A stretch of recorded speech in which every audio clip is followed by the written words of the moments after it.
So today we're going to talk about teamwork. I don't know if you've ever seen these sort of old cheesy things that sometimes used to sort of get hung up in workplaces. And teamwork's a funny thing when you talk about church, because in the modern day world, like the world that we live in, teamwork's everywhere, right? And you've got teams at work, and lots of you are part of sports teams.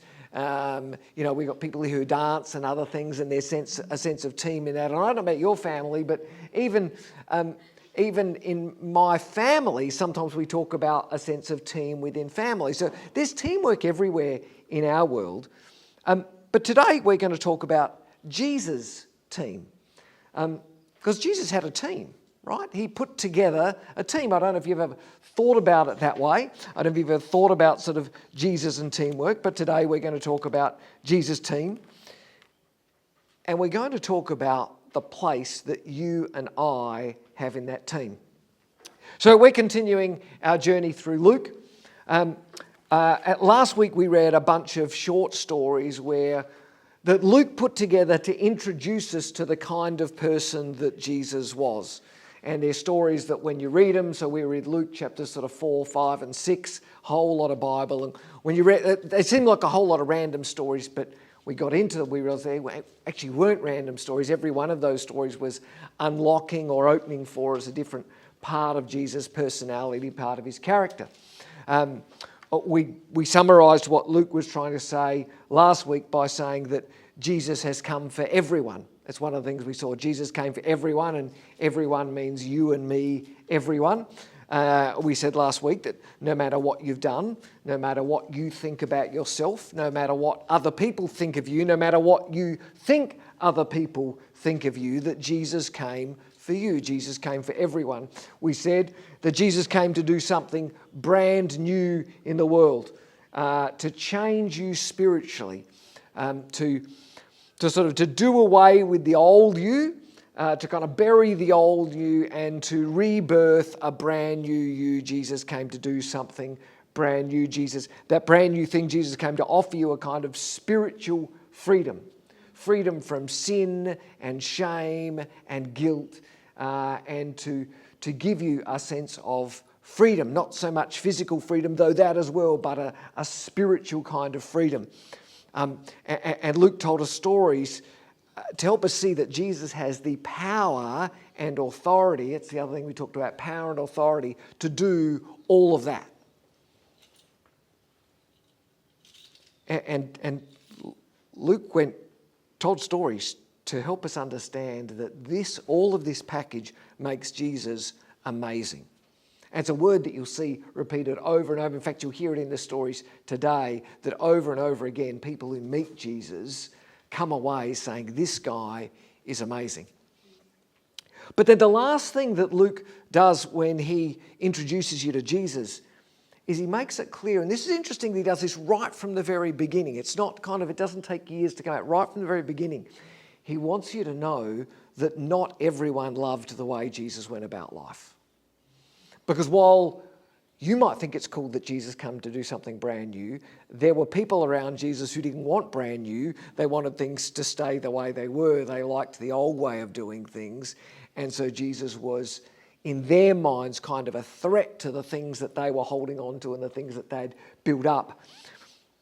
There were people, and you know this because there's still people who live like this today, there were people who didn't like the fact that Jesus was for everyone, because there were people who liked to not like other people, right? And we live in the world today, there are people who really like to not like people, and the fact that Jesus did like people kind of got up their nose some. And so wherever Jesus went, he seemed to be surrounded by a kind of controversy. That people, that even from the very beginning of his adult life, there were people who were sort of against him, and he was constantly having conversations with people who were not really about what Jesus was about. And we learn all this from these stories that Luke collects about Jesus. But I said last week we skipped some bits in Luke 4, 5 and 6, Because while Luke is introducing Jesus and he's telling you this story and this story and this story to unpack who Jesus is, in the middle of that are all these other stories where Luke is not introducing Jesus, but Luke is introducing Jesus' team. Sometimes we call them Jesus' followers. Some people call them his disciples or his apostles.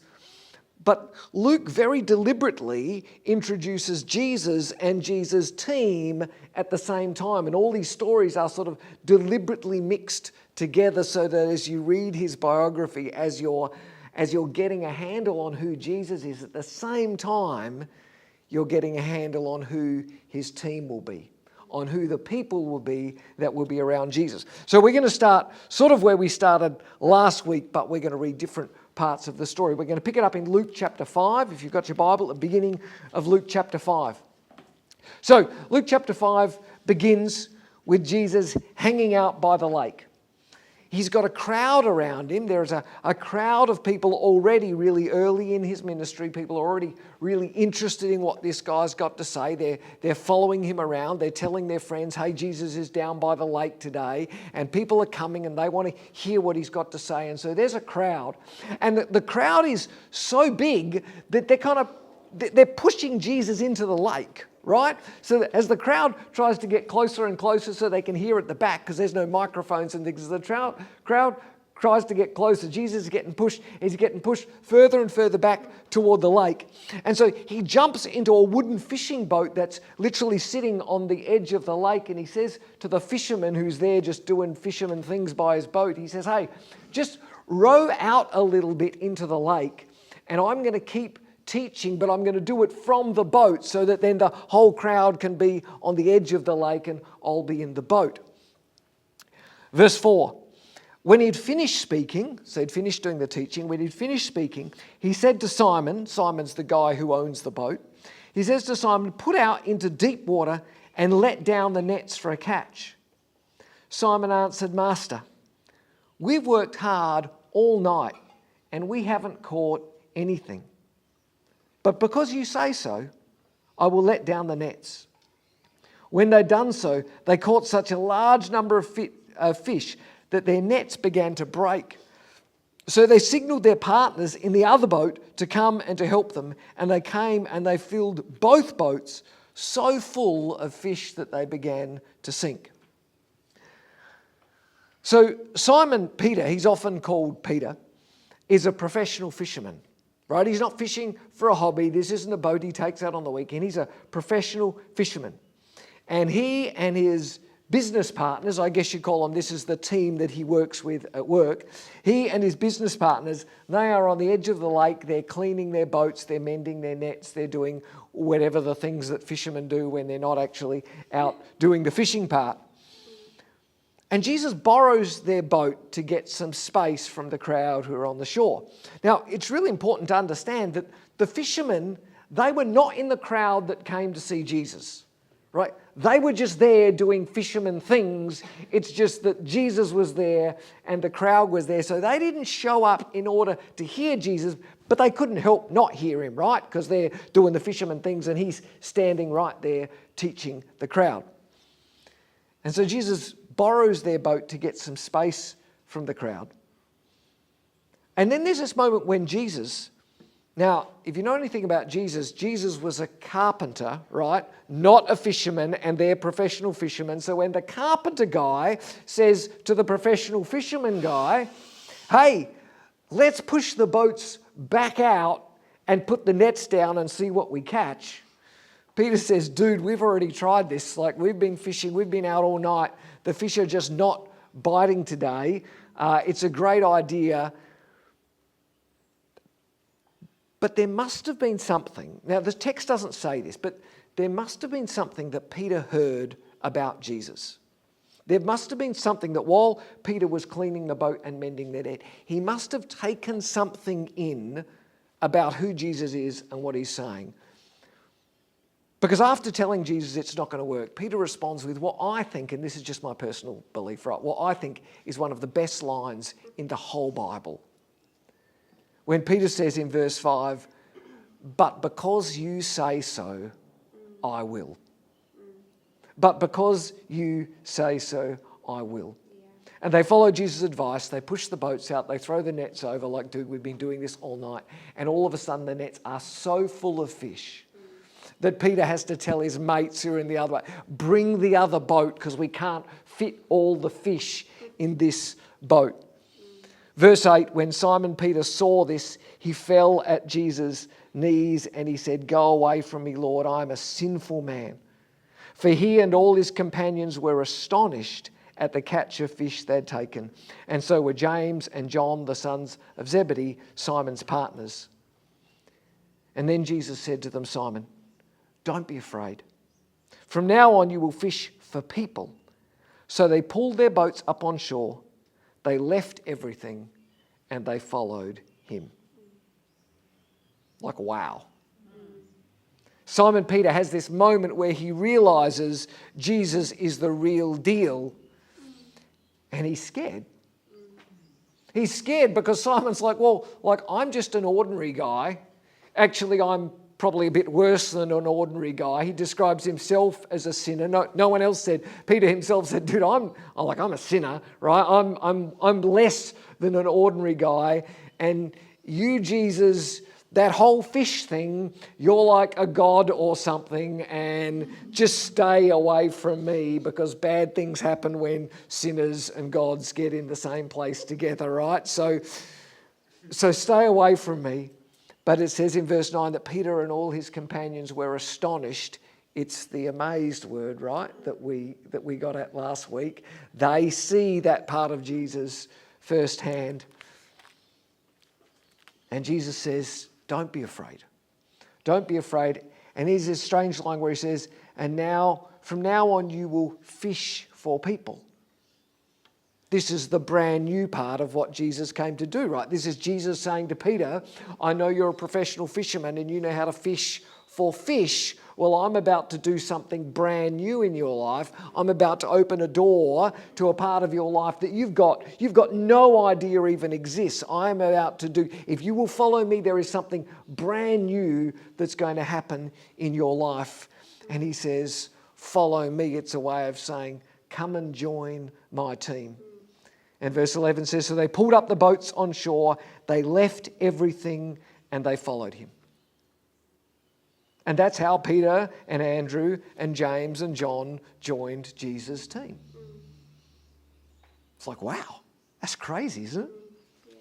So if you jump to verse 27, Luke's going to introduce another member of the team.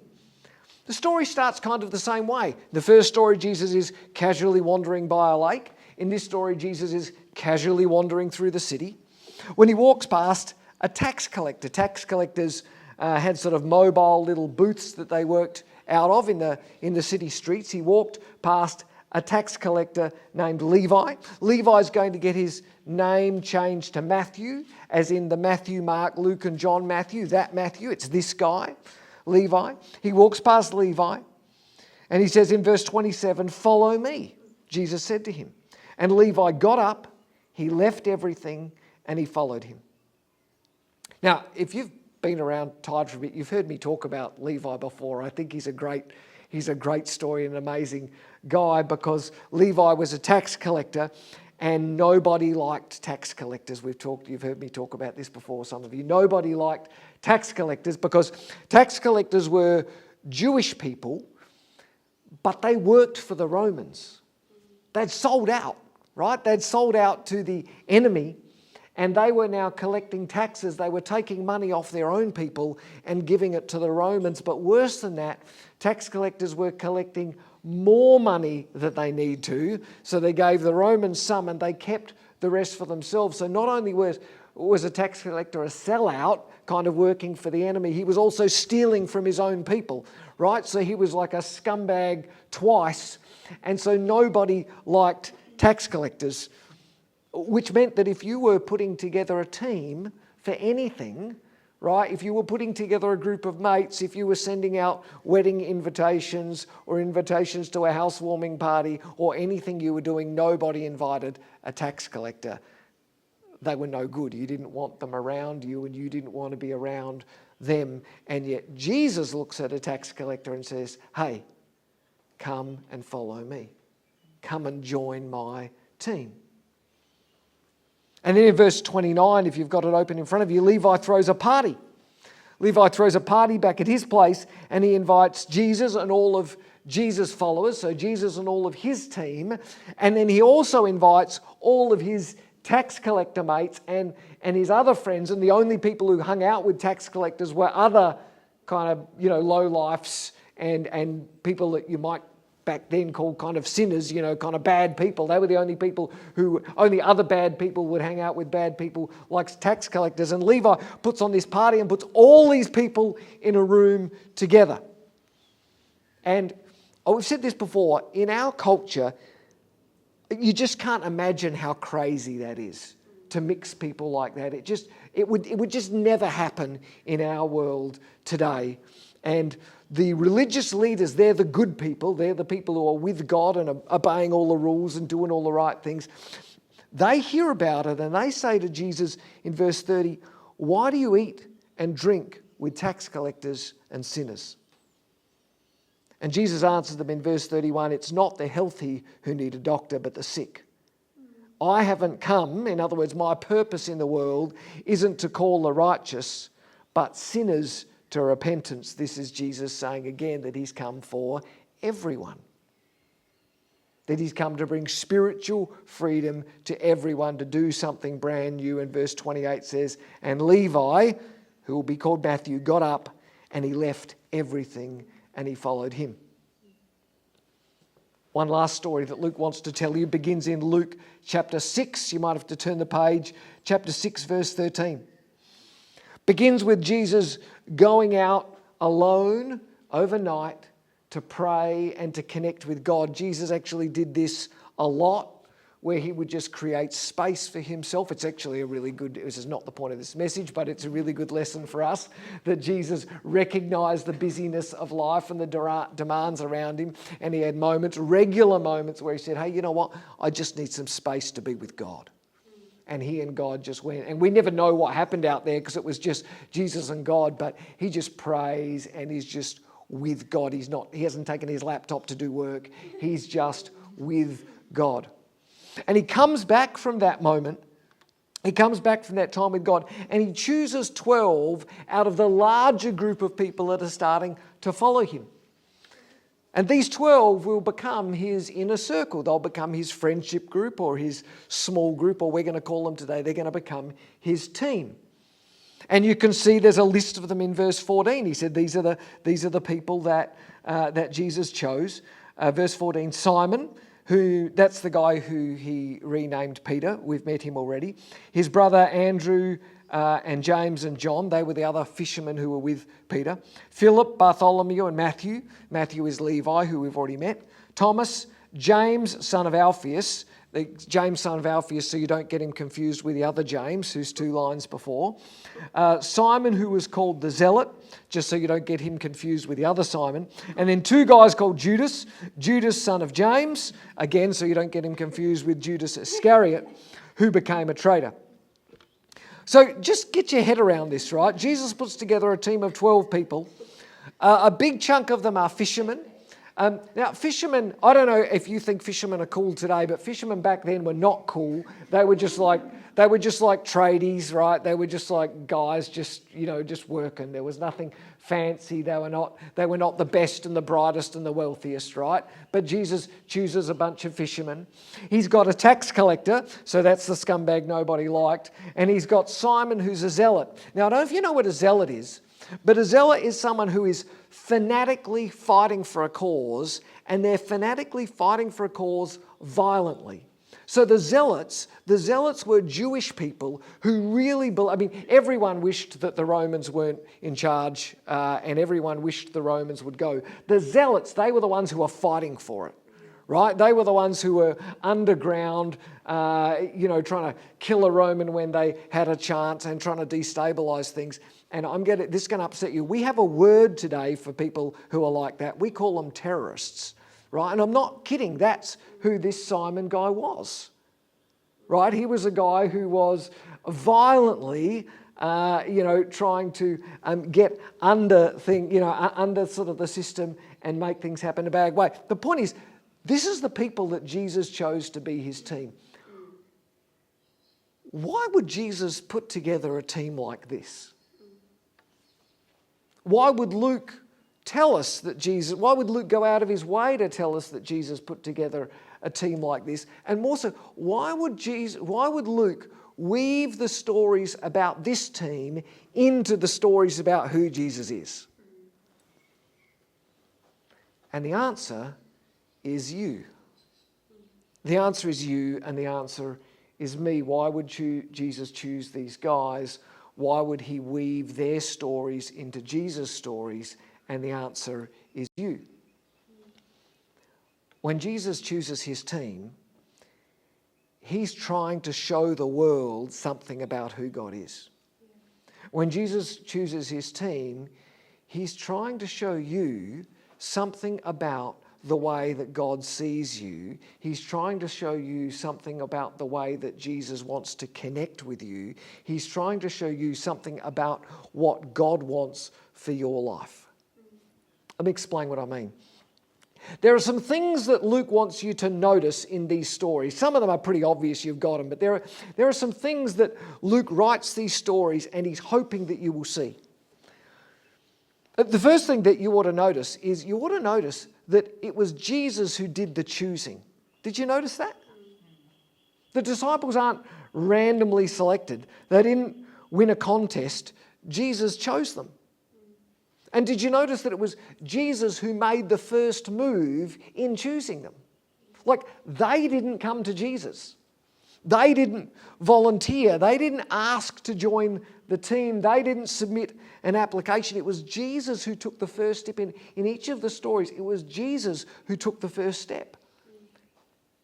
Jesus chose them. Luke wants you to see that the team that was put together was Jesus' initiative. It was him deliberately going out of his way and saying, I want you. Would you come and follow me? That's the first thing that you should notice. Now, it's kind of obvious for us, isn't it? Like if you fast forward 2,000 years, Luke wants you to know that Jesus is still choosing people today. Jesus is still going out of his way to choose people. While people are, did you notice both Peter and Levi, they were both sitting there just going about their business. It's very deliberate language, right? They were stationary and Jesus came to them where they were.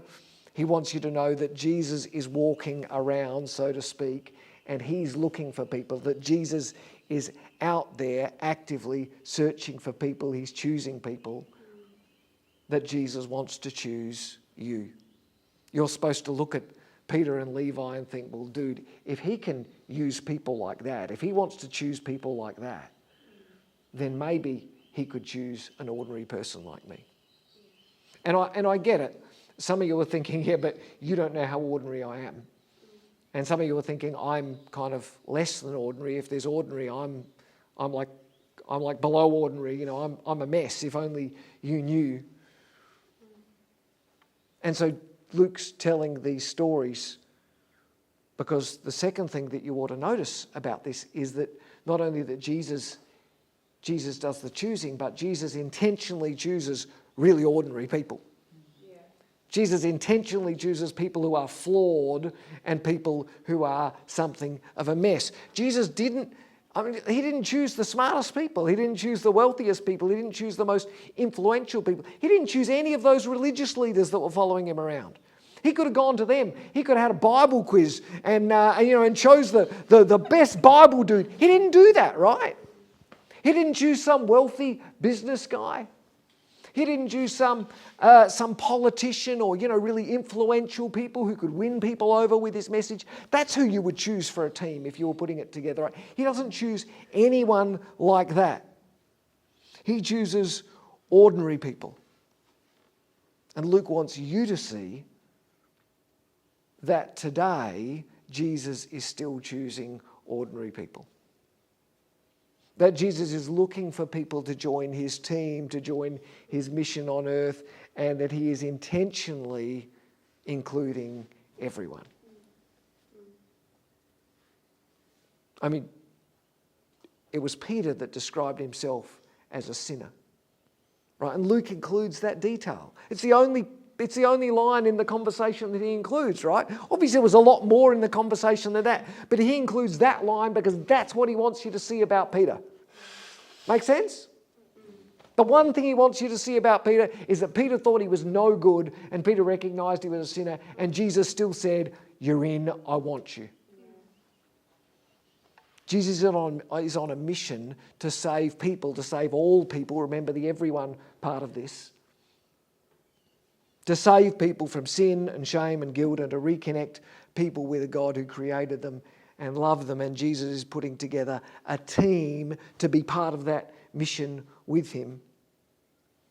And when you read these stories in Luke, and when you start to understand who Peter was and who Levi was, you're supposed to think, well, if Jesus chooses people like that to join his team, then maybe he could choose someone like me. If Jesus could use people like that to be part of his mission, then maybe Jesus could choose someone like me. That's why Luke's included these stories in Jesus' story, right? But then the last thing you should notice, and for us, in this modern day, it's probably the most important thing you should notice, is you should notice the way that they responded. When Jesus asked Peter to do something crazy, and it was crazy because Peter's a professional fisherman who's been fishing all night, and Jesus is a carpenter, and yet Peter says, "Because you say so, I will." Which is a way of saying, there's nothing about this idea that makes sense except that it came from you. Yeah? There's in my humanness, in all of my experience, in everything I understand the world, there's nothing about this idea that I think is a good idea. But if you think it's a good idea, I'm in. And did you notice there's only one repeated line in both the stories? Verse 11 says in Peter's story says they pulled up their boats. Listen, they left everything and followed him. And in Matthew's story and Levi's story in verse 28 it says, and Levi got up, he left everything and followed him. Luke very deliberately, the only line that's the same in the two stories is that they both left everything and followed him. Jesus makes the first move. He reaches out to invite people onto his team. He reaches out to you today to invite you onto his team, but the choice is yours. Luke's making it really clear that Jesus didn't twist their arm. He didn't bribe them. He didn't offer them any money. He said, "Come follow me." And they had to make a choice.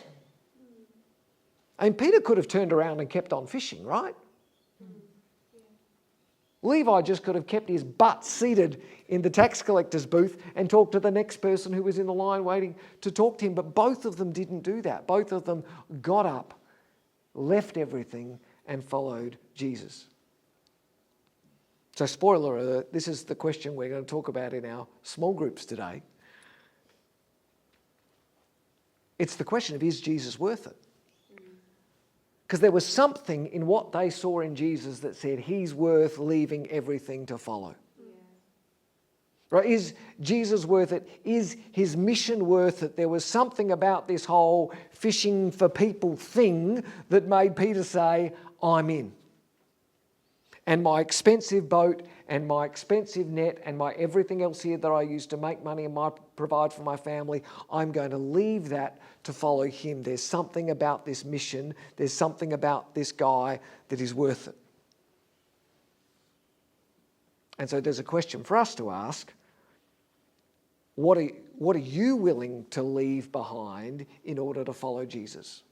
What are you willing to leave behind in order to be part of Jesus' team and Jesus' mission to bring a hurting world back to himself? Or I guess the other way to answer the question is, what are you not willing to leave behind? There's another story that Luke's going to tell. Spoiler alert, it's in Luke 18. We'll get there, but it'll be a month's time. You'll have forgotten all about this, don't worry. There's a story that Luke tells in Luke 18 where a young guy comes to Jesus. Jesus has been doing this a while now. He's kind of famous all over. And a young guy comes to him. It says he was a rich young guy. And he comes to Jesus and he says, I want to join your team. I want to be in. Can I be part of the team?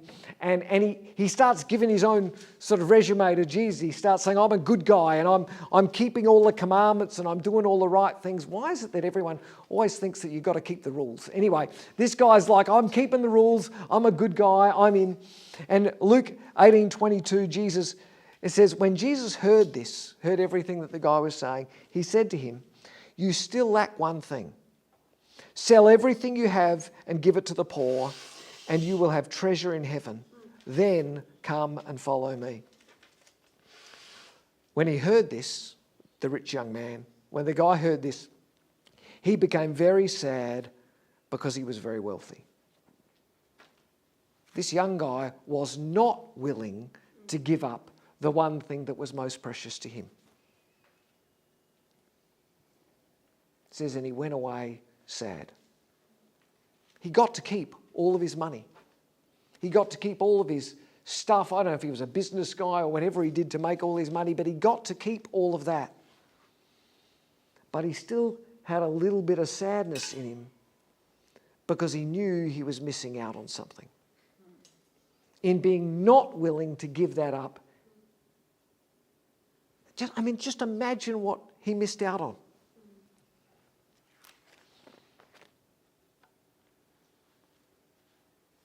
Luke tells that story so that you might read it and think, imagine what I might miss out on if I'm not willing to take a risk and to join Jesus' team. Because there's all stuff, me too, right? There's all stuff that you hold in your life that's really valuable to you. For some people it's money, for some people it's family, or it's your job, or it's your kind of whatever you do, right? We've all got stuff that we go, this is the stuff that's really valuable to me. And there's going to be a moment in your life, there always is, where Jesus is going to ask you, are you willing to set that aside? Would you be prepared to put that down for me?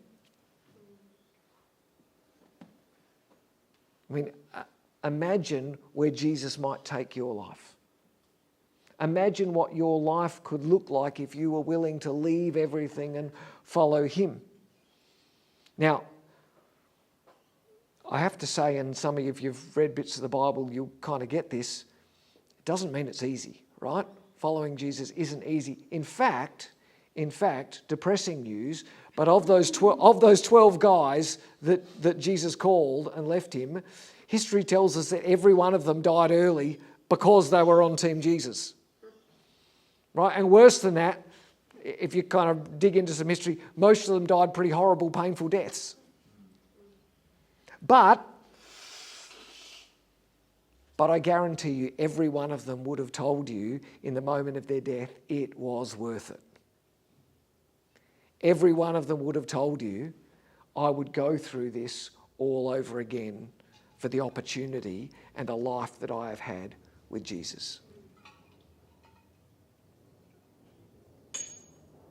Now, millions of people since those first 12 have made that decision with their life over the last 2,000 years. Millions of people have set aside all sorts of things, all sorts of opportunities, all sorts of stuff, all sorts of fame and fortune and position and power.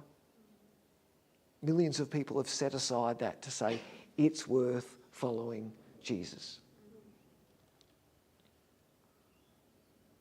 And so Luke includes the story with Jesus' story, mixes them all together.